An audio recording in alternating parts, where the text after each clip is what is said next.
Hey guys, Captain here. Today I'm bringing you another Lego building technique. This one's how to make rounded walls, and I don't know exactly how small you can make the diameter of these. I think you can make it as big as you like, but if you want to make it small, I'm pretty sure the example I have is of the minimum size, which I'll show you just now. This one's actually been made into a bracelet.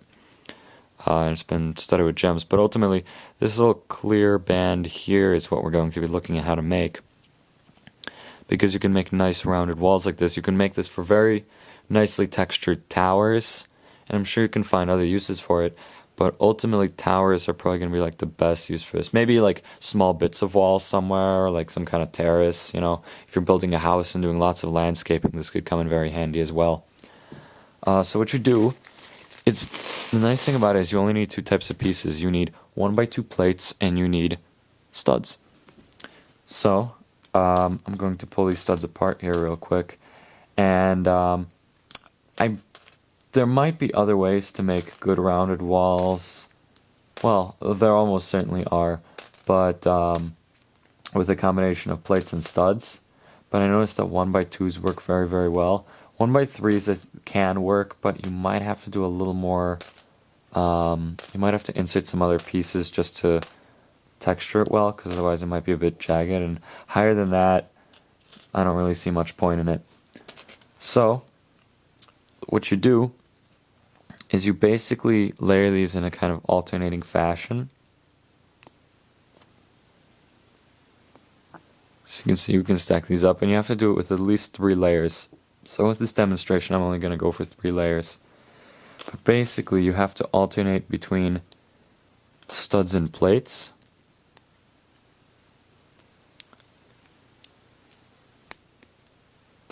So now we'll place another plate here, another plate here, and then a stud here, and then a plate up here, and a stud,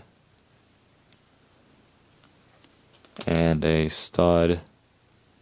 And the reason this works is because Legos have a bit of a range of motion when they rotate. If you place 2 plates on each other, you can rotate them quite a bit, as you can see.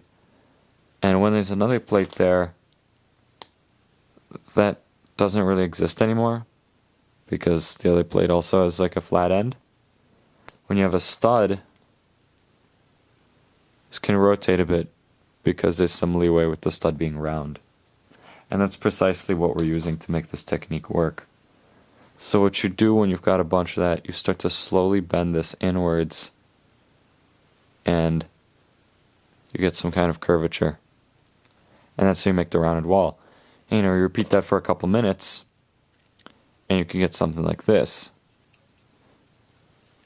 It's the same technique, just extended out. I don't remember. I had a count at some point of how many plates and studs were in here. I think it's something like 35 of these up top. Maybe 30, maybe 36. I don't remember. But it's around 30. And so, as you can imagine, if you wanted to make like a little wall, you could just take a part of this, maybe not even curve it as much.